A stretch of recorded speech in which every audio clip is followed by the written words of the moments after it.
Salve to discipuli, this is Mickey Strabetti, and this is stage 24 subjunctives. Quick review on the personal endings. When you have a verb that ends in an O or an M, I is the subject of that verb. If it ends in S, you is the subject.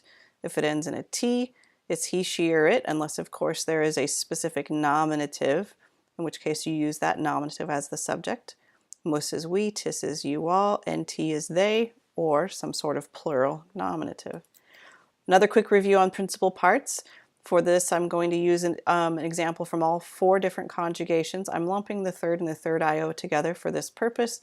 And then I have 2 irregulars as an example, the irregular verb to be and the irregular verb to want. All right, so let's look at the first principal part first. The first principal part is the present tense. Porto, doceo, trajo, audio, sum, and volo. I carry, I teach, I drag, I hear, I am, I want. The second principal part is the infinitive, portara, docera, trajera, audira, essa, and vela. Third principal part is the perfect, so portavi, docui, traxi, audivi, fui, and volui. The fourth principal part is the perfect passive participle. So far, this is the only use of the passive that we have seen. So portatus, aum, docitus, tractus, auditus. And there is no fourth principal part for these 2 particular irregular verbs. We also have 5 different categories for verbs, 5 different ways of identifying verbs. We have 3 different ways of looking at the person, so first, second, or third, 2 different ways of looking at the number. We have 4 different possible tenses, 2 different voices, although the vast majority of the time what we do right now is active. Like I said, the passive is only for the perfect passive participle.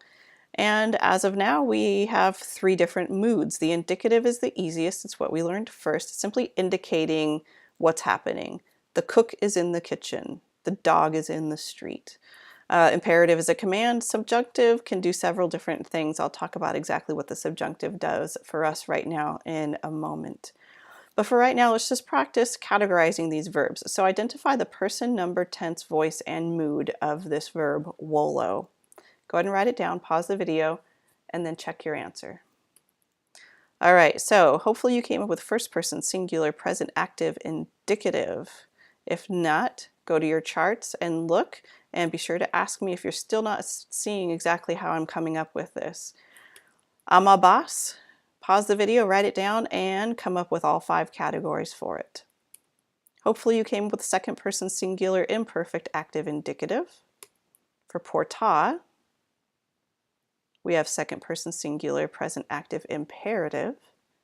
For docuistus, we have second person plural, perfect, active, indicative. All right, so on to the new stuff. We've got an imperfect subjunctive. We're actually going to learn 2 different tenses. I'm going to start with the imperfect because I think this one's easier. The imperfect, we start off with our second principal part, or the infinitive, and then we just add our personal endings. And the stage 24 focuses only on the third person singular and third person plural, trying to ease you into this whole idea of the subjunctive. So portara becomes portaret, portarent. Docera becomes docerent, docerent. Trajera becomes trajeret, traherent. Audira becomes audiret, audirent. Essa becomes esset and essent. Vela becomes velet and velent.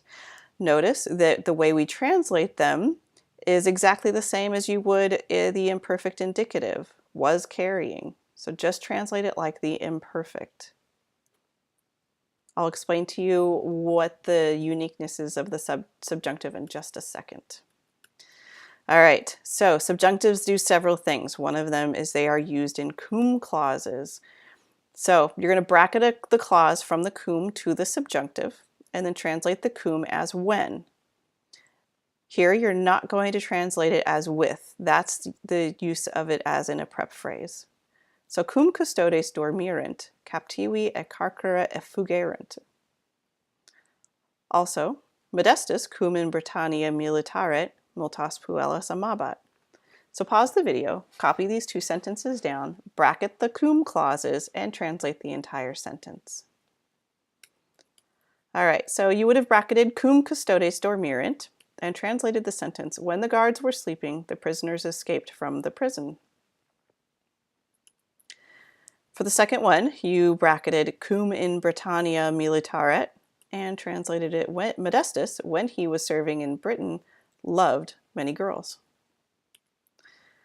All right, question for you. What do you notice about the timing of the imperfect subjunctive in the cum clause relative to the verb in the main clause? Meaning, are those two actions happening simultaneously? Is one happening before the other? If so, which one is happening first? If needed, go pause the video, go back, and reread them or listen to them again. So hopefully you notice that they are happening simultaneously. Here, the when has a sense of while. So while Modestus was serving in the military, he loved many girls. All right, now the pluperfect subjunctive. The pluperfect subjunctive is a little bit more complicated, though I think you'll get used to it pretty quickly. The pluperfect subjunctive, just like the pluperfect indicative, comes from the third principal part. Third principal part provides us with our perfect stem. So we have portavi, dakui, troxi, adiwi, fui, and wului.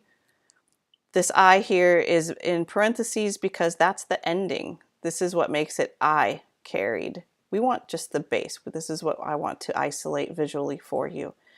So to the base, we add issa, I-S-S-E, followed by our personal endings.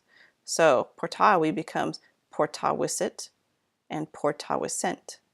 Dakui becomes dakuisit and dakuisent.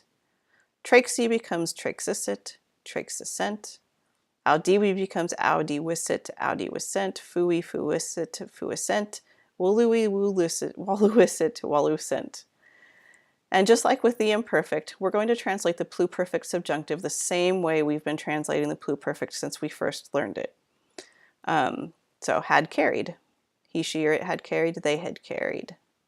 He, she, or it had taught, they had taught, and so on and so forth. All right, how about a couple examples? Bracket the clause from the cum to the subjunctive, just like before. Translate the cum as when, not with, as in a prep phrase.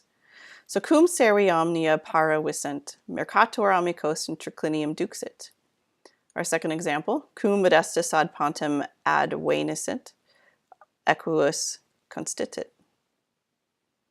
Okay, so you probably bracketed cum seri omnia para visent and translated it as when the slaves had prepared everything, the merchant led his friends into the dining room.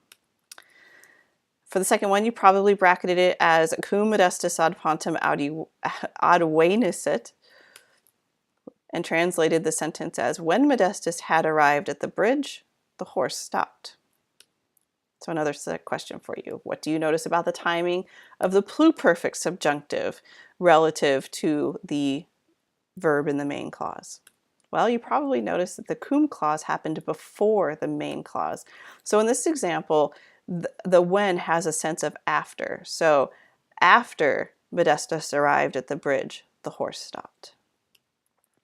Remember, subjunctives are another mood, just like the indicative and the imperative. They come in different tenses. The imperfect and the pluperfect are the two we're learning right now. The imperfect is simple. It's just the infinitive plus your personal endings. The pluperfect is a little bit more complicated. Take the perfect root, add an issa, add your personal endings. For now, we're translating them exactly the same as we do the imperfects and pluperfects that we've been doing for a while, but we're going to have them in cum clauses, and we translate the cum as when. Cum clauses are dependent clauses. That is, they cannot stand alone. But most importantly, keep calm and find the verb. Vale to discipuli.